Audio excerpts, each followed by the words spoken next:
मग तरी मंदिर का? सर्वांगठी राम मान्य आहे, मग मंदिर का?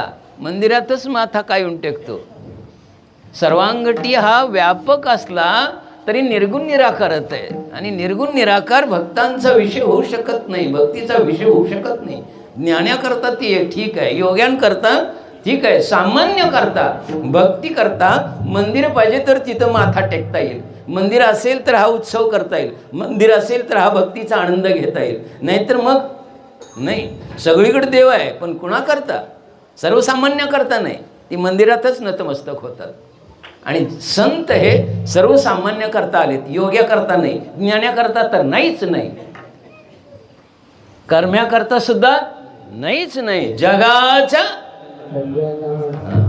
जगाच्या कल्याणाकरता आलेत बरं. आणि जगाचं कल्याण करत असताना सामान्य जीवापासून उच्च कोटीच्या साधकापर्यंत उपदेश आहे.